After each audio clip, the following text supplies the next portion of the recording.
नवीन असाल channel subscribe करा, बाजूची बेल आयकॉन प्रेस करून ठेवा जेणेकरून आपले सर्व व्हिडिओ तुम्हाला बघायला भेटतील। मार्केटमध्ये टिकायचं असेल तर शिकलं पाहिजे। मित्रांनो, एक आयपीओचा किंग असं म्हणलं तर वावगं ठरणार नाही। जबरदस्त आयपीओचा एक किंग, तर तो किंग कोणता? तर मित्रांनो, अर्थातच आता लेटेस्ट टाटा टेक्नॉलॉजीचा जो आयपीओ आला ना, हा आयपीओचा किंग म्हणला तरी वावगं ठरणार नाही।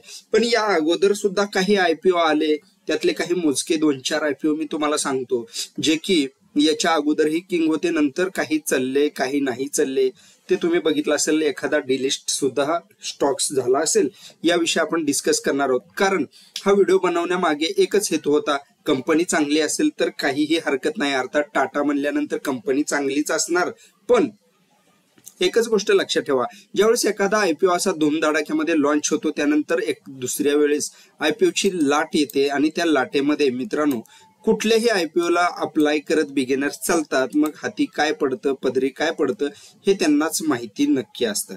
तर मित्रांनो, या व्हिडिओ माग एक एज्युकेशनल पर्पज साठी हा व्हिडिओ बनवत आहोत। तर टाटा टेक्नॉलॉजीचा आयपीओ आला, जर बघितलं तुम्ही तर धूमधडाक्यामध्ये तो लॉन्च सुद्धा झाला। त्यानंतर दुसऱ्याच दिवशी तो 7-7.5% आसपास क्रॅश सुद्धा झाला। मग काय होतं, बऱ्याच वेळा आयपीओ मध्ये कंपनी चांगली असते, काही जण फक्त प्रॉफिट साठी अप्लाय केलेला असतो, आयपीओ मिळाला त्यानंतर ते काय करतात, प्रॉफिट बुक करतात। काही कारणामुळे क्रॅश होत असतात किंवा प्रॉफिट बुकिंग आल्यानंतर थोडीशी स्टॉक्स मध्ये पडझड होते। काही आयपीओ काय करतात, धूमधडाक्यामध्ये जबरदस्त चालतात।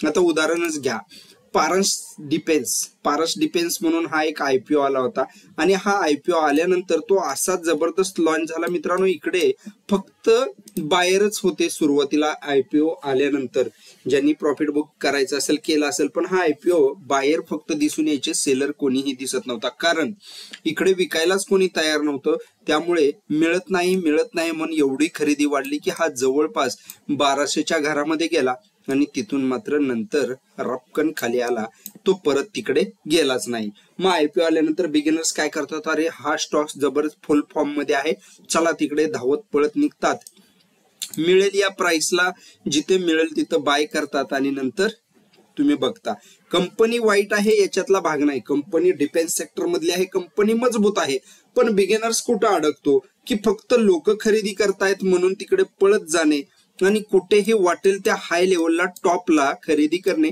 आणि नंतर पेशन्स नसतात, ज्यावेळेस स्टॉक्स खाली येतात तुम्ही बघितलं असेल। मग इकडे आपल्याकडे एवढं अस्वस्थता वाढते की जवळपास 1200चा स्टॉक 600च्या घरामध्ये त्याच्या खाली 500ला आल्यानंतर काय अवस्था होत असेल हे तुम्ही विचार केलेला नक्की चांगला।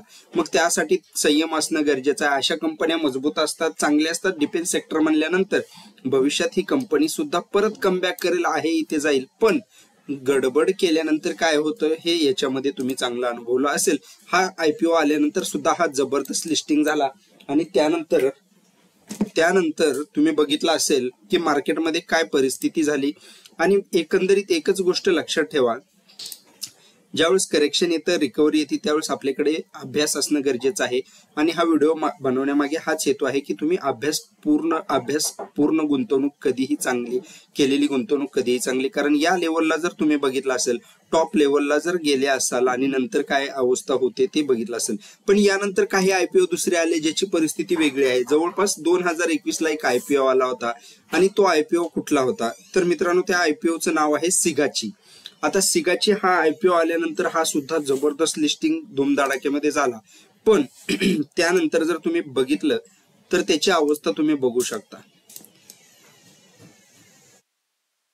जवळपास मित्रांनो, हा सध्याला जरी याची प्राइस तुम्हाला दिसली असेल, थोडक्यात हा मायक्रो कॅप आयपीओ म्हणलं तरी चालेल, पण एकंदरीत जर बघितलं तर याचा 1 वर्षाचा परफॉर्मन्स जर तुम्ही बघितला तर अप डाऊन दिसत आहे। पण मॅक्सिमम जर तुम्ही इकडे बघितलं तर याच्यावरून काय स्पष्ट होतं की एखादा आयपीओ आल्यानंतर जबरदस्त एकदम असं बिगिनर्स कुठलाही अनालिसिस न करता तिकडे धावत पळत जातात, आणि सिगाची आयपीओचं सुद्धा हीच अवस्था झालेली दिसून येते। मग पारस डिफेन्सची अवस्था वेगळी होती, तो जबरदस्त लिस्टिंग झाल्यानंतर वरती पळाला, काही कारणास्तव प्रॉफिट बुकिंग आल्यानंतर स्टॉक्स एखादा तात्पुरत्या स्वरूपासाठी खाली येतो, पण हा आणखी आहे तिथेच, जवळपास तुम्ही बघितलं असेल वरून खाली जो आला तो इकडेच फिरत आहे।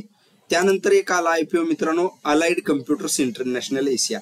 आता सध्याला जर बघितलं तर हा आयपीओ आल्यानंतर हा डिलिस्ट सुद्धा झालेला आहे. जवळपास याचा आयपीओ सुद्धा 2007 साली चाललेला होता. पण एकंदरीत बघितलं तर ही कंपनी सध्याला डिलिस्ट आहे, त्यामुळे याचा शेअर प्राइस तर इथे दिसतच नाही. त्यानंतर दुसरा एक आयपीओ आला होता, तो आयपीओ अलाइड कम्प्युटरचा सुद्धा जबरदस्त धुमधडाक्यात लॉन्च झाला होता. त्यानंतर आला मित्रांनो बर्नपूर सिमेंट लिमिटेड. हा आयपीओ जर बघितलं तर बर्नपूर सिमेंट लिमिटेड हा सुद्धा 2007 सालीच आला होता आणि 2007 साली आल्यानंतर डिसेंबरच्या एंडला आलेला होता. आणि त्यानंतर बघितलं हा सुद्धा आयपीओ धुमधडाक्यात लिस्ट झाला होता. पण त्यानंतर जर तुम्ही बघितलं तर नंतर जो करेक्शन आलं तो नंतर आणखी तो त्या प्राइसच्या तुम्ही बघू शकता जिथे लिस्ट झाला त्याच्या जवळपास सुद्धा परत फिरकला नाही. त्यामुळे आयपीओ मध्ये इन्व्हेस्ट करताना, गुंतवणूक करताना अभ्यास केलेला कधीही चांगला. त्यानंतर ही गुंतवणूक केल्यानंतर स्टॉप लॉस टार्गेट ठरलेलं कधीही चांगलं.